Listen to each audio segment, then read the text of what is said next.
What's up? Tim Sykes here with Bryce Tuohy. Timothy and Tuohy. The show has begun.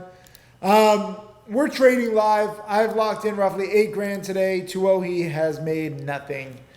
But it's okay. He just passed 200,000 last week in total profits. Congratulations. Thanks, Tim. And never forget 90% plus of traders lose. So if you make nothing, you're still beating 90% of people. And you learned some valuable lessons today. You overtraded a little bit. There's too many plays. Wanted to go over this one play.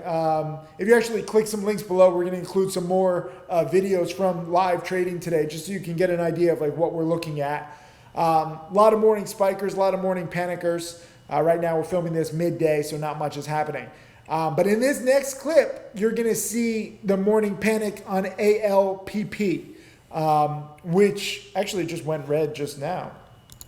Finally down, finally cracking. This is cracking literally this is literally cracking as we're doing this at 1:30 p.m. Eastern. We wanted this morning panic right near the open, but instead, I guess Pascal's here. Say hi, Pascal. Hey, everybody. So I guess show a chart of, get a chart screenshot right now to see it panicking now at 1:30 p.m. Eastern. Because it's just dropped. It broke the morning lows around 440, 450, and finally panicked down to 4. Still not a huge panic. Like I would love this to go to 3. I would love this to go to 2. The bigger the panic, the better. That makes for a potential better dip, buy, and bounce. But this clip that you're going to see is us waiting for the panic near the market open, and it was basing at 450. And I was talking to Bryce, and I was like, I don't think it's going to have enough firepower to chip through the 450. There was like 25,000 shares to buy there, basically $100,000 worth.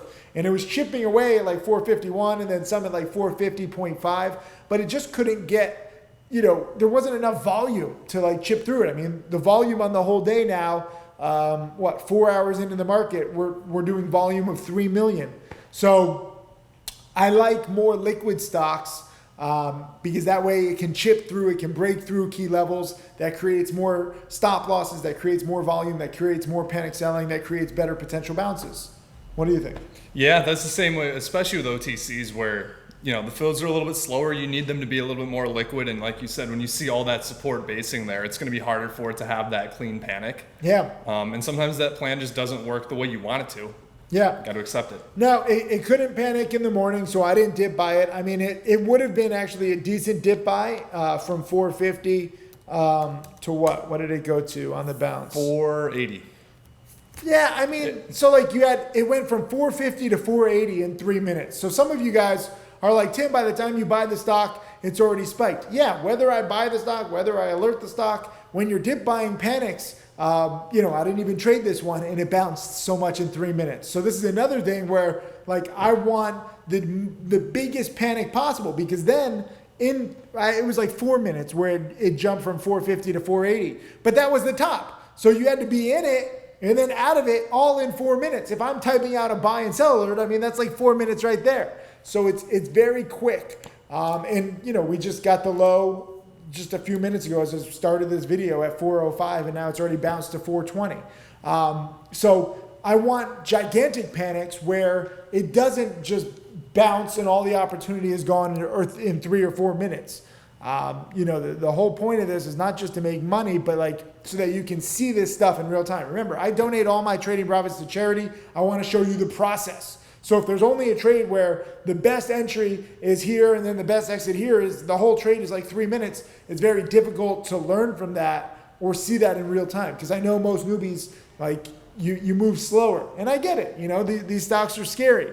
So no trade for me on ALPP. Were you trading ALPP? No, it was like you said, too liquid, couldn't break that 450 wall cleanly. So in other markets, I might like to trade a stock that trades a few million shares in a day. But lately, we're trading stocks that are trading 100, 200, 300, 400 million shares in a day. I mean, PLYZ traded 4 billion shares on Friday when we were trading that. So liquidity is your friend. Volatility is your friend. If you don't have the liquidity, if you don't have the volatility, it's no trade. Check out this clip. It's good to learn when not to trade too. It's not just about like, oh, here's a great trade, here's a great trade. The vast majority of the time, for whatever reason, the stocks do not do exactly what I want. They don't set up for a great opportunity, so I do nothing. Sometimes the best trade is no trade. Just sit there, watch it, be patient. The best trades will come later on. Leave a comment underneath this video saying patience is key. 3 words, PIK. ALPP has a chance. You know, it's only up 16 cents right now, so it's green by 3%. I'd love to see it go red. Green to red is a really kind of devastating pattern.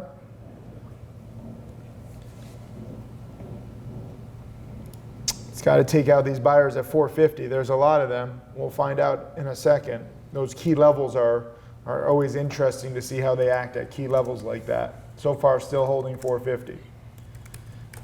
ABML, interestingly enough, is right around 450 also.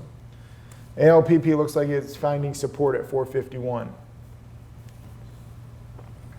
Oh, can it crack 450? I would love to see it crack 450. It's trying to chew through it. There's a big wall of buyers at 450. COUV up to 50 cents a share. That's actually a nice breakout. And TSNP up to 46. Let me just say that. TSNP and COUV keep going. But my focus is on any big potential panics, as there are so many plays due. It's not a question of, you know, if they're going to have the panics. It's, you know, how big of a panic. AMLM is also having a panic right now. I missed that one. That was actually the nicest one, from 150 down to 108. And I was watching the other two. That was my bad. I actually probably should be in AMLM right now. Just too many plays. Still watching SNPW too. So really, 4 plays: SNPW, ABML, ALPP, and AMLM. All potential dip buys. But the bigger the panic, the better.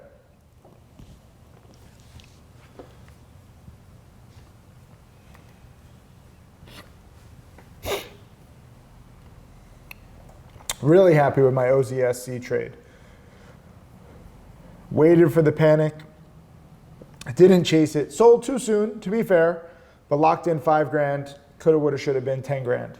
That's a good trade when you throw that out there. Because you have to remember, for me, it's not just about like what I trade. I mean, I donate all of this to charity. I want to show good patterns where there's more upside, there's more wiggle room.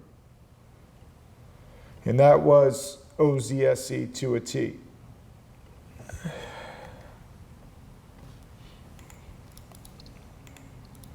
But now ABML hanging around 450. ALPP bouncing a little at the 460, so it's like a 10 cent a share bounce. And AMLM fading a little more. I would love to see a crack under 1. It's not just about the one panic these days. It could be 2 panics. AMLM is up from 24 cents too, and it's not a multi-day runner like these other plays. It's just a 2-day runner. So I'd be more aggressive on a multi-day runner. Looks like it's going to try to take out the low here at 108. It's got to chew through this big buyer at 110 though, and it's not. Double bottom at 110-ish. This is another thing we've been seeing. So ABML kind of bottoming at 450. ALPP bottoming at 450, 460. And now AMLM bottoming at 110-ish, double bottoming. So none of them are plays because they've all, you know, pretty much found their bottoms for me. I like the max panic, which we had on OZSC. So if you ever wonder which play am I going to dip by, I'm going to dip by the biggest crack, the biggest multi-day winner and the biggest percent dropper intraday.